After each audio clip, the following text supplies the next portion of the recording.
ने कभी किसी को पहली बार देखा और अंदर से बस पता चल गया कि इस इंसान पे भरोसा नहीं करना, बिना किसी क्लियर रीज़न के, ना डेटा ना हिस्ट्री, और बाद में वो फीलिंग सही निकली।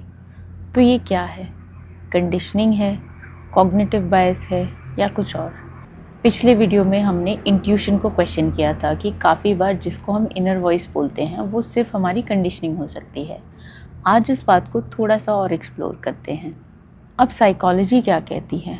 अगर आप किसी इंसान को मिलते हो और इंस्टेंटली फील होता है कि समथिंग इज़ ऑफ, तो साइकोलॉजी इसे कॉग्निटिव बायस कह सकती है।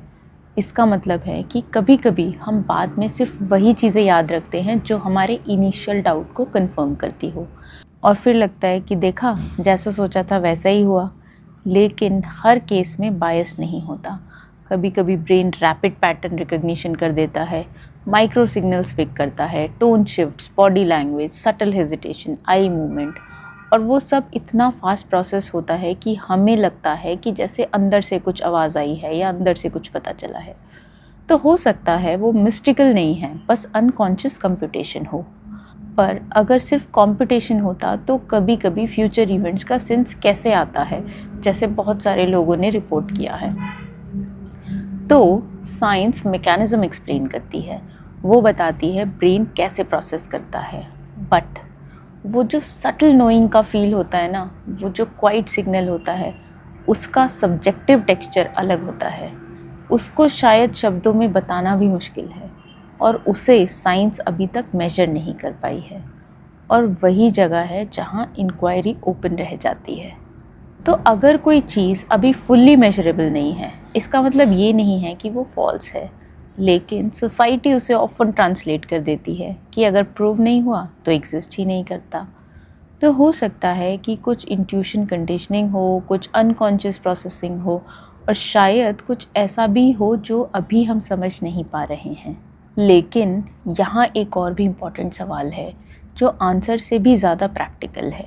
Even if intuition is real, आपको फिर भी उसे क्वेश्चन करना पड़ेगा, क्योंकि प्रोटेक्शन और परसेप्शन का डिफरेंस समझना बहुत ज़रूरी है। कंडीशनिंग बुरी नहीं होती, वो प्रोटेक्ट करती है, स्टेबल रखती है। लेकिन कभी कभी जो प्रोटेक्टिव होता है वो काउंटर प्रोडक्टिव भी हो सकता है। वो आपकी ग्रोथ को भी रोक सकता है, और फिर हो सकता है कि आप अपने लक को ब्लेम करो। जैसे आपको एक नई अपॉर्चुनिटी मिलती है, न्यू सिटी, न्यू जॉब, अंदर से फीलिंग आती है कि मत कर, यहीं सेफ है।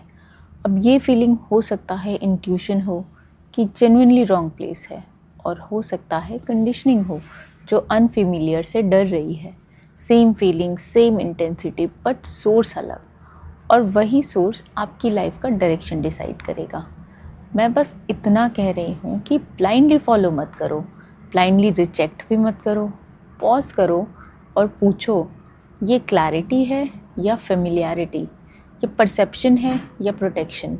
और ये फ़र्क एक बार नहीं, बार बार करना पड़ेगा, शायद हर नए इंसान के साथ, हर नए डिसीजन के साथ, और शायद धीरे धीरे इनर वॉइस क्लियर हो जाए। तो इंट्यूशन एग्जिस्ट करता है या नहीं, मुझे भी नहीं पता। शायद कभी पता चलेगा, शायद नहीं। लेकिन जब तक आप प्रोटेक्शन और परसेप्शन में फ़र्क नहीं कर सकते, तब तक आपका इंट्यूशन, चाहे वो रियल हो या कंडीशनिंग, आपको जेन्युइनली गाइड नहीं कर सकता। और शायद इसी फ़र्क को पहचानने और एक्सप्लोर करने का नाम ही अवेयरनेस है।